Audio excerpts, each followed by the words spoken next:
poder chamado oração. Quantos aqui creem que existe poder na oração? Quantos aqui creem que existe poder na oração? Amém? Gente, olha que interessante, porque a Bíblia conta, nos evangelhos, ela conta a história de Jesus. Inclusive, eu sempre oriento as pessoas a começarem a ler a Bíblia através dos evangelhos. Pastor, tem alguma coisa em especial nisso? Não, é porque os evangelhos, eles contêm as histórias, digamos assim, mais comuns, porque narra ali a trajetória de Jesus aqui nessa terra. Então, quando você começa a ler a Bíblia, quando você começa a estabelecer esse hábito de leitura, é muito importante que você tenha familiaridade com esse texto. Então, se você começar a ler, por exemplo, a primeira vez que eu comecei a ler a Bíblia, de uma forma não obrigada, eu comecei a ler por Gênesis. Por quê? Porque é o primeiro livro. Então, quando você abre um livro, você começa o quê? Pelo capítulo 1, pelo começo, né? E aí, só que a Bíblia é engraçada, porque ela é dividida, tem o Novo Testamento, tem o Velho Testamento. Agora, quando eu comecei a ler Gênesis, na minha imaturidade na fé, aquela história era muito complexa para o meu entendimento, sabe? Não me causava amor pela palavra. Então eu mudei para Mateus. E quando eu comecei a ler Mateus, eu percebi que muita coisa que eu estava lendo aqui, eu já tinha escutado em algum momento. Eu percebi que em muitas histórias de Jesus, eu já tinha escutado algum pregador contar, eu já tinha visto em algum lugar, já tinha ouvido, e isso causou familiaridade, isso me conectou com a palavra. Depois eu fui ler Gênesis novamente, fiquei apaixonado por Gênesis. Agora, pastor, por que você está falando isso? Porque nos evangelhos conta a história de Jesus, e não só de Jesus, mas dos discípulos de Jesus. E os discípulos de Jesus foram pessoas que eles contemplaram, eles viveram in loco aquilo que Jesus estava fazendo, aquilo que Jesus fez. Ou seja, os discípulos, eles não escutaram aquilo que Jesus fez, eles não ficaram sabendo pela boca de outros aquilo que Jesus fez, eles contemplaram com os seus próprios olhos. Eles estavam ali quando Jesus estava expulsando um demônio, eles estavam ali quando Jesus estava argumentando acerca, defendendo o seu propósito diante dos perseguidores da época. Eles estavam ali quando Jesus estava operando maravilhas, milagres sobrenaturais, curas físicas. Eles estavam ali quando pessoas mortas ressuscitavam. Os discípulos estavam em loco. Agora você, assim como eu, deve se questionar que os discípulos, vendo tudo isso, imagine, igreja, que eles poderiam ter pedido tanta coisa para Jesus. Eles poderiam ter chegado para Jesus e falado: Senhor Jesus, qual é a fórmula, qual é o protocolo para expulsar um demônio? Né? Hoje em dia você tem ali curso, né, de libertação para expulsar demônio. Quem quer aprender a expulsar demônio? Hoje em dia tem curso, tem escola para isso. Hoje em dia tem escola profética, se aprender a escutar a voz de Deus. Hoje em dia você tem escola para tanta coisa, para oração, tem escola para tanta coisa. Os discípulos poderiam ter pedido tanta coisa para Jesus: como expulsar um demônio, como fazer um paralítico andar, como fazer um homem ressuscitar, como fazer que essas coisas sobrenaturais diante dos olhos, que causavam tanta audiência, porque por onde Jesus passava, não se engane, era uma multidão que estava com ele. Inclusive a Bíblia fala que aquilo que está contendo de milagres de Jesus na Bíblia, não é nem um texto, não teria papel, gente, não teria tamanho de livro para conter tantos milagres que Jesus fez. Não se engane que aquilo que Jesus fez é aquilo apenas que contém aqui os principais, digamos assim. Agora entenda que os discípulos, em meio a tantas possibilidades, eles pedem para Jesus como orar. Eles não pedem a fórmula para expulsar demônio, eles não pedem uma fórmula para orar por um enfermo, eles pedem como deveriam orar, porque eles haviam entendido que tudo aquilo que viam de uma forma natural acontecia de uma forma sobrenatural. Entendiam que o resultado natural aqui na terra era fruto de uma conexão sobrenatural. Eles entendiam que a chave para o demônio sair, para o milagre acontecer, para a transformação ocorrer, para o argumento que transcendia toda a sabedoria humana, eles sabiam que tudo isso provinha de algo sobrenatural. Não era terreno, era sobrenatural, porque existe poder na oração. Repete comigo: existe poder na oração. Sabe, uma certa feita eu estava numa roda de conversa, e nessa roda estava lá o pastor Silas Malafaia. Quantos aqui conhecem o Silas Malafaia? E nessa roda nós estávamos conversando acerca de algumas coisas, ou melhor, eu estava escutando, ele estava falando para todo mundo. E ele falou assim: gente, se nós acreditássemos de fato que a oração tinha poder, nós orávamos mais. Sabe, isso é uma reflexão que nós precisamos carregar. Porque se de fato nós acreditamos que através da oração, que é falar com Deus, nós obtemos respostas da parte de Deus aqui na terra, nós precisamos gastar mais tempo com isso. Você concorda comigo? Por isso eu quero compartilhar com você 4 chaves para que a partir de hoje a sua vida de oração não seja mais a mesma. Para que a partir de hoje a sua vida de comunhão com Deus não seja mais a mesma. Porque oração é você falar com Deus. Oração é você conversar com Deus, e com uma conversa você fala e Ele fala, e quando Ele fala, você tem informação privilegiada. Quando Ele fala, você sabe coisas que o mundo não sabe. Quando Ele fala, você tem discernimento que o homem não pode te dar. Por isso que há poder na oração. A primeira chave que eu quero compartilhar com você essa noite é que a oração, ela gera intimidade com um Deus que é seu Pai. A oração, ela gera intimidade com um Deus que é seu Pai. Entenda que na vida existem 2 grupos que nos rodeiam. Existem 2 grupos que você, ao longo dos dias, ao longo das semanas, ao longo do ano, você se depara na sua caminhada. O primeiro grupo é o grupo dos íntimos. O segundo grupo é o grupo dos conhecidos. Tem muita gente que me conhece, mas são poucos que são os íntimos. Tem muita gente que conhece você, mas são poucos que são íntimos da sua vida. Você concorda comigo? Pastor, qual que é a diferença? A diferença é que é uma pessoa que sabe quem você é, mas não conhece você simplesmente por bater o olho e saber como que está o seu coração. Conhecido, você diz que sabe quem é. Agora íntimo, você bate o olho e sabe como que está o coração da pessoa. Íntimo, você bate o olho e fala assim: não, peraí, o Kleber não está bem não. Não, peraí, o que aconteceu? Não, eu estou bem não, você não está bem, eu te conheço. É isso que aconteceu com Neemias. Falei aqui recentemente. A Bíblia fala que Neemias chega diante do rei, o rei bate o olho nele e fala assim: rapaz, você não está bem não. A sua tristeza não é qualquer tristeza não, a tua tristeza é do coração. Neemias não tinha falado nada, mas ele se depara com alguém que tinha uma intimidade com ele. Está entendendo que eu e você, nós temos a possibilidade de simplesmente conhecermos a Deus, mas também nós temos a possibilidade de sermos íntimos de Deus. E quando nós nos colocamos no lugar de intimidade com Deus, nós nos colocamos num lugar que entendemos Deus falar através das simples coisas. Entendemos Deus em todo momento. Deus tem te chamado essa noite, não simplesmente para que você conheça Ele, mas para que você seja íntimo dEle. Deus quer ser íntimo de você. A pergunta que eu tenho para você essa noite é: você quer ser íntimo de Deus? Eu vou repetir: você quer ser íntimo de Deus? A Bíblia fala em Apocalipse: eis que estou à porta e bato. Esse texto por muito tempo foi pregado para pessoas que não são convertidas. Esse texto por muito tempo foi utilizado para pessoas que ainda não aceitaram Jesus como seu único e verdadeiro Salvador. Acontece que esse texto de Apocalipse que diz: eis que estou à porta e bato, basta que você abra, eu entrarei e cearei contigo, não está se referindo para novos crentes.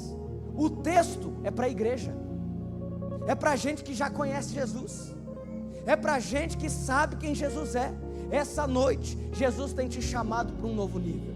Essa noite, Jesus tem te chamado para uma vida de intimidade com Ele. Agora, pastor, como que eu obtenho intimidade com Deus? Tendo frequência de relacionamento. Não tem como você ser íntimo de alguém sem ter frequência no seu relacionamento com essa pessoa. Quer mudar o status de conhecido para íntimo? Seja frequente. Seja frequente. Seja frequente na sua vida de relacionamento com Deus. Seja frequente na sua vida de oração com Deus. A minha oração nessa noite é para que o seu coração queime por mais da presença do Senhor. Que o seu coração queime por querer mais de Deus. Que o seu coração queime por querer estar mais tempo com Deus. Que o seu coração queime para uma vida de oração. Segunda chave, a oração, ela gera responsabilidade. Por quê? Porque a partir do momento que eu sou íntimo de Deus, eu tenho revelado o que Ele e Deus tem para a minha vida. A partir do momento que eu estou gastando tempo com Deus, eu tenho revelado qual é o plano dele para mim. Gente, eu e o pastor Lucas, nós somos muito amigos. Muito amigo mesmo. Eu tenho acesso ao coração dele e ele tem acesso ao meu coração. Mas isso se deu através de muito tempo de comunhão.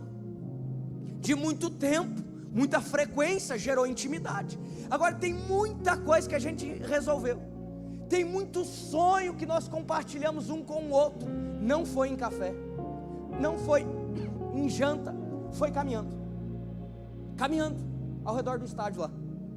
Vamos caminhar, vamos dar uma caminhada aí. Caminhando, compartilhando o coração, abrindo o coração, sabe, compartilhando.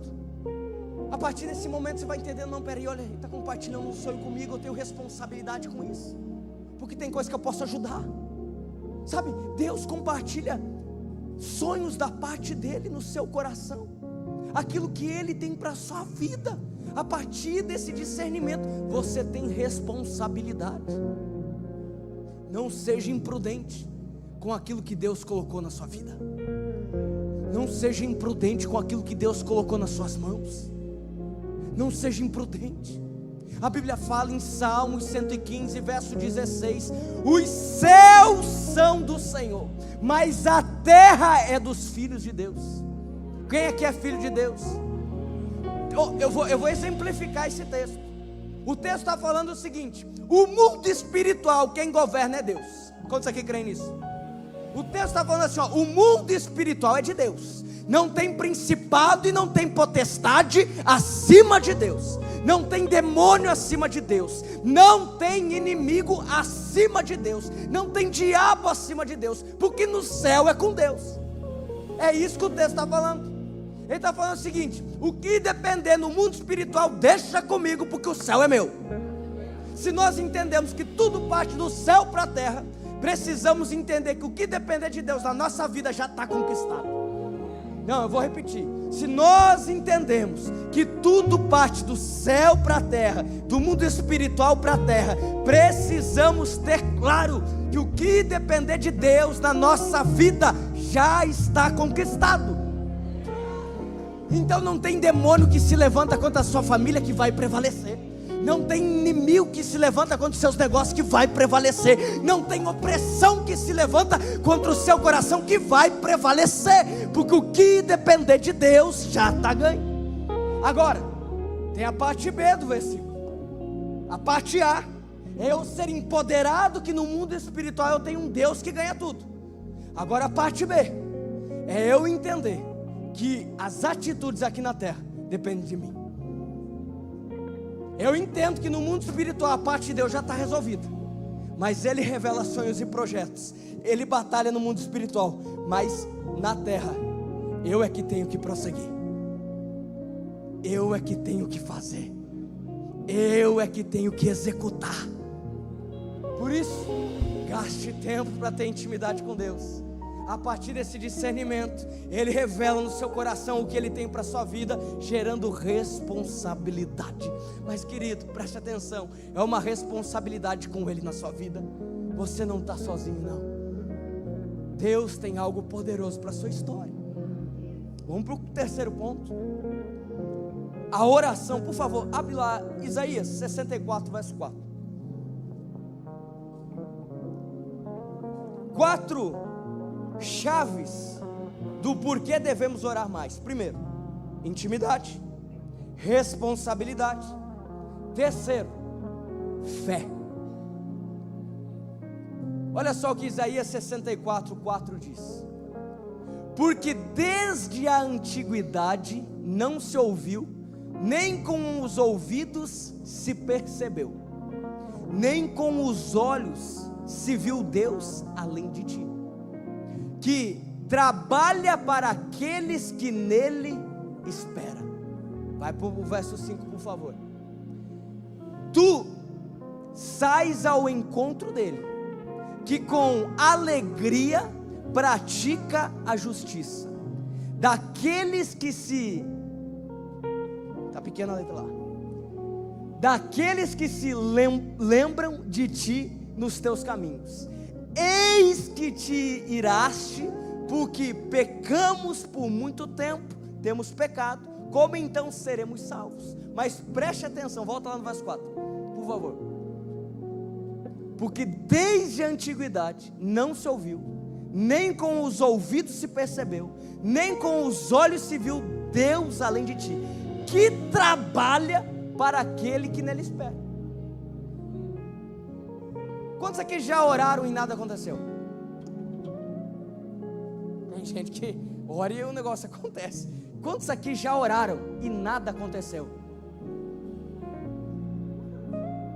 Você orou, não resolveu. Quantos aqui? Agora a chave é que eu tenho uma vida de oração, não, pastor Israel, porque eu tenho instantaneamente algo resolvido. Eu não oro porque instantaneamente o problema resolve. Eu não oro porque instantaneamente Deus fecha a porta que tem que fechar, abre a porta que tem que abrir. Eu oro porque Ele trabalha para aqueles que nele esperam.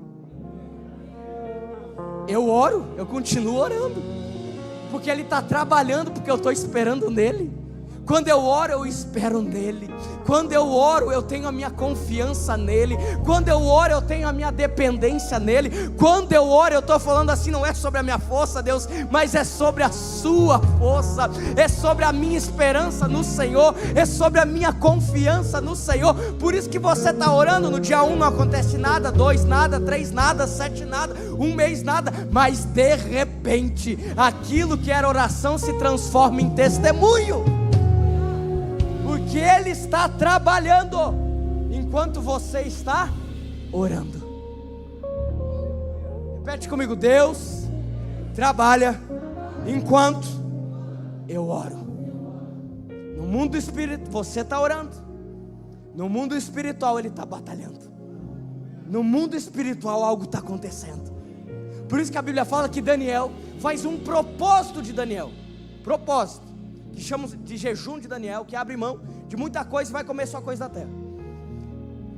Daniel fica ali orando em prol de uma resposta da parte de Deus. A Bíblia fala que o anjo aparece para Daniel no 21º dia, e quando chega para Daniel, fala assim: Daniel, ainda bem que você não desistiu, porque a resposta que você precisava, ele começou a fazer o propósito em prol de uma resposta. Ele começou a buscar intencionalmente uma resposta da parte de Deus. E aí o anjo chega no 21º dia e fala assim: Daniel, está aqui a bênção, ó. Eu vim entregar a bênção para você. Ainda bem que você não desistiu, porque a resposta você já tinha desde o primeiro. Desde o primeiro dia já era para eu entregar a sua resposta. O anjo está falando com Daniel, mas no meio do caminho apareceu uns demônios. No meio do caminho teve uma batalha, e por isso que nós só chegamos aqui no 21º dia. Ainda bem que você não desistiu. Está entendendo? No mundo espiritual, que depender de Deus, está feito. mas aqui na terra é conosco. No mundo espiritual você está orando, você está declarando, céus, demônios e anjos estão guerreando a vitória do Senhor, mas aqui na terra você está perseverante. Você ainda não está vendo mudança, mas você está orando, você está confiando nele, você está sendo dependente dele. Amém? Tenha fé. Quarto ponto: uma vida de oração gera revelação. Revelação é você entender que o evangelho não é um evangelho para que você fique arrepiado, não é um evangelho para que você escute o que você quer, mas para que Deus te revele o poder dele, para que Deus te revele quem ele é. Uma vida de oração faz você ter experiências com Deus, porque aí você está orando, vai ler a palavra, salta um versículo na sua mente, você fala assim: caramba, Deus está falando comigo. Você está dirigindo o carro, você está orando, de repente você vê um negócio assim, uma folha cai da árvore, você fala assim: caramba, Deus está falando comigo. Você está conversando com alguém, a pessoa está falando, você entra num mundo de Nárnia, porque Deus está falando com você através da boca dela e ela nem sabe. Você está tão íntimo de Deus que você percebe Ele se revelando nos mínimos detalhes. Você está tão íntimo de Deus que você percebe Deus falando com você, o cuidado dEle, o amor dEle nos mínimos detalhes. O Evangelho é um Evangelho de poder. E nessa noite você tem um convite. O convite é para que você saia do raso na sua vida com Deus e passe a buscar uma vida de intencionalidade em falar com aquele que tem todo esse mundo na palma das suas mãos.